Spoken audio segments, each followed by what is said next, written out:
Hey everyone, welcome back for another deep dive. Yeah. Today we're going to be looking at something that I think a lot of you can relate to, and that's the impact of micromanagement. Mm-hmm. Specifically, when it comes to highly intelligent workers. Oh, yeah. So think about it like this. Okay. You've got this workplace, right? It's buzzing with all these brilliant minds. Yeah. People who are just like ready to, come up with innovative ideas and make a real difference. Yeah. But then They're potential stifled. yeah, get stifled. It's like someone took a dimmer switch and just like Turn down the lights. turned down the lights on all that brilliance. Yeah. And It's more than just annoying, right? absolutely. We're going to really dig into the why, the Nice. motivations behind this micromanagement thing, Yeah. the hidden costs that it carries, Yes. and what this all means for people who, really thrive on those intellectual challenges. Exactly. And that's what we're going to unpack today in this deep dive. We're going to explore, what's the real impact of this management style? Yeah. How does it actually affect people? Yeah. And most importantly, Yeah. how do we create a more empowering Yes. and productive work environment? A healthy work environment for everybody. Exactly. Yeah. So let's get down to basics here. Yeah. What exactly is micromanagement? Right. Have you ever felt like every breath you take at work is being monitored? Oh, Like someone's constantly looking over your shoulder? every keystroke. Every keystroke, like, Yeah, you can't even breathe without someone, you got it. like, second-guessing what you're doing. That's micromanagement. That's micromanagement. Yeah, excessive oversight, Yes. the need to control every tiny little detail, Yeah. the reluctance to delegate Right. or trust. It's like they want to choose the font size Yes. for every single email. You got it. Yeah. The manager who needs to approve every single email. Right. Like, come on. Yeah, who has to be CC'd on every single communication. It's exhausting. It is. And it's so demoralizing. Yeah. Especially when you're someone who is Yeah. both capable and dedicated. Absolutely. Like, you know what you're doing. You were hired to do a job, Right. and you're good at it. Yeah, So back off. exactly. Let me do my thing. So that's where the real damage begins, right? Especially for those who thrive on intellectual stimulation. Yes, this is key. These are the people who, they crave autonomy. Absolutely. They need the space to think critically, Yeah. to be creative, To solve problems. to really excel. Yes. And micromanagement is the complete opposite of that. It is the It's opposite. like trying to fit a square peg into a round hole. Yeah, you're trying to squeeze them into this tiny little box. Yes. And it just doesn't work. It just doesn't work. Yeah. So let's talk about the negative impacts here. Okay. What are the actual costs Costs. of holding back these bright minds? Right. Well, the first, and I think probably the most significant consequence is the erosion Uh-huh. of trust and autonomy. Just imagine constantly being second-guessed. Yeah. Having your every decision questioned. Yeah. Like, how valued and respected would you feel? Not very. Exactly. And I can imagine that lack of trust. It just breeds resentment. Yes. It lowers morale. And eventually people just completely disengage. They check out. They check out. Mhm. It's hard to stay passionate about your work when you feel like you're not even trusted to do it. Absolutely. Right. And, with that comes the stifling of creativity. Yes. I mean, when someone's constantly being micromanaged, Uh-huh. they develop this fear Oh, yeah. of making a mistake, Right. of stepping outside of, the little box that they've been put in. Right. And that fear, it just kills innovation. Yes. Yeah. It kills risk-taking. And those are often the hallmarks Yes. of highly intelligent individuals. So instead of feeling empowered to explore, discover, Right. it's like they're being handed a coloring book You got it. and told to stay within the lines. Stay within the lines. Don't color outside the lines. And for these brilliant minds, It's torture. it's torture. It is. So it's not just about feeling stifled in the moment. Right. It's about the long-term impact on their professional development. It is about their growth. It's like they're stuck in professional kindergarten. Okay. They're never allowed to graduate to the next grade. Wow. And for someone who is ambitious Yeah, and driven, that can be incredibly frustrating. absolutely. They're denied the chance to grow their leadership potential because they're never given the reins. It's a lose-lose situation It is. for both the individual Yes. and for the company. For the company as a whole. We can't forget the toll it takes on well-being. Oh, absolutely.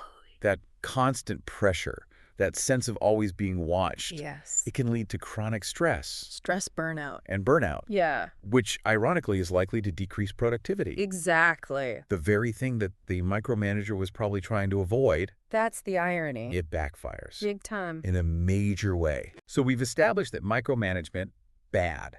Bad. It's detrimental. Detrimental. Mhm. Especially for those who thrive on intellectual challenges. But the million-dollar question is, Why? why do managers do it? Yeah, what's driving this behavior? Let's get into the head of a micromanager. Okay. What are some of the motivations behind this management style? All right, let's dive in. Let's dive in. Well, one common reason is insecurity. Mm-hmm. Some managers, they feel threatened by highly competent employees. Oh, yeah. And so they feel this need to assert their control Right. to prove that they're still in charge. Almost like they view their employees' success as a threat to their own position. Exactly. Yeah. They see their team excelling, and instead of celebrating that, Yeah. they feel like they need to kind of rein them in. Right. So they overcompensate by micromanaging every little detail. So instead of celebrating and nurturing their team's talents, Right. they end up holding them back, Exactly. which seems very counterproductive. It is very counterproductive. Another factor, I think, is a lack of trust. Oh, huge. Some managers just don't have faith Right. in their team's ability to do the job They don't trust them. without their constant intervention. Yeah, and it makes you wonder It does. about the hiring process. Yes. If a manager doesn't trust the people they've hired, Right. it kind of points to a lack of confidence in their own judgment. Yes. And a failure to really build that culture of collaboration. Absolutely. Ah, And sometimes it's not even a personal issue. okay. It might be rooted in the organizational culture. Well, that's interesting. As some companies just have this deeply ingrained culture of control Uh-huh. where minimizing risk is like the top priority. Right. And short-term results are valued over, Long-term vision. exactly, long-term growth. So micromanagement becomes the default. It's almost an expectation. It's an expectation. It's just how things are done. And then, of course, there's the fear of failure. Oh, yeah. Some managers are just terrified of making a mistake. Hmm. And they think the only way to prevent that is to control every single detail. They're operating from a place of anxiety, Yeah. Convinced that only they can guarantee success. But that prevents them from delegating. Yes, Limits the team's development absolutely. and ultimately just creates a toxic work environment. It's not healthy for anyone. So we've painted a pretty challenging picture here. We have. But is there hope? There is. There's always hope. Can we break free from this micromanagement trap? Absolutely. We can. It takes conscious effort from both managers and employees. Okay. But it's possible. The results are worth it. So let's talk solutions. Okay. What are some practical strategies for creating a workplace where trust, Yes. economy, and innovation can thrive, Okay. especially for those who are driven by intellectual challenges? Well, it starts with building trust. Right. Managers need to invest time in getting to know their team, Yeah. their strengths, their weaknesses, recognizing individual talents, and delegating responsibility accordingly. So moving away from control Yes. and towards empowerment. Exactly. Giving people the freedom to shine. I like that. Uh, And that goes hand in hand with open communication, right? Absolutely. Creating an environment where feedback flows freely, both from manager to employee and vice versa. So regular check-ins, Yes. honest conversation, Honest conversation. and a willingness to listen To truly listen. from both sides. Absolutely. Investing in leadership training is also crucial, right? Oh, it's so important. We need to equip managers with the skills Yeah. to balance oversight with autonomy. Right. Training them in delegation, emotional intelligence, trust building. So it's about teaching them to be coaches, not dictators. Exactly. To guide and support, not control. But what about the employees themselves? Right. What can they do in this kind of environment? That's a great question. Employees need to step up, Okay. take ownership of their work, Yeah. be proactive in communicating with their managers. It's a two-way street. It is. It's about building a relationship of mutual trust and respect. They need to feel comfortable voicing their ideas and concerns Absolutely. without fear being shut down or, micromanaged. Exactly. It's about creating a safe space for open and honest dialogue. It's about creating that safe space where people can, share their ideas and feel like they're being heard. Yes, absolutely. So we've talked about individual behaviors, Yeah. but company culture also plays a role. Right. Huge role. I mean, some companies just have a culture that inherently fosters micromanagement. It's not always just about individual managers. Right. It can be systemic. It can be systemic. Yeah. So how do you shift a company culture away from this? Well, it starts with leadership. Okay. Leaders need to set an example. They need to walk the talk, Right. promote a culture of trust, autonomy, accountability.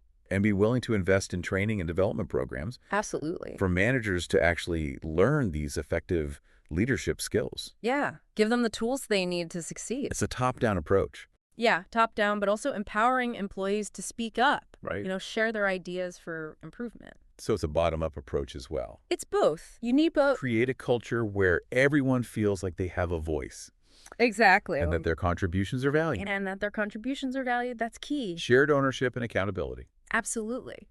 So let's talk about the benefits Okay. of moving away from this micromanagement style, Yeah. especially for those who are driven by intellectual pursuits. Okay. What's in it for the employees in the company? Well, for employees, the benefits are numerous. Go ahead. Increased job satisfaction, higher morale, greater creativity, more opportunities for professional growth, reduced stress and burnout. Wow, it's like It's a transformation. a transformation. It is. It creates a work environment where people actually feel valued, Yes. respected, and empowered to do their best work. That's the goal.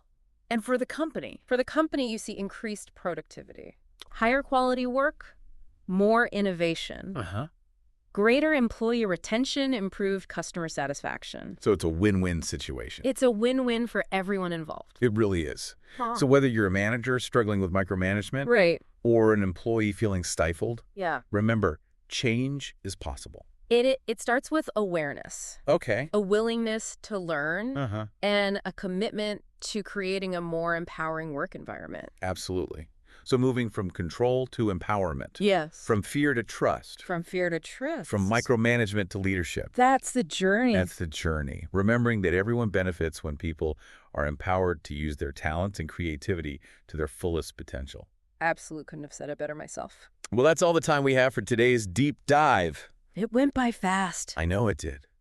But this is such an important topic, and I really hope that this conversation has sparked some new ideas and insights for all of you listening out there. I hope so too. So until next time, Huh. keep those minds engaged and those ideas flowing. Keep innovating. We'll see you on the next deep dive.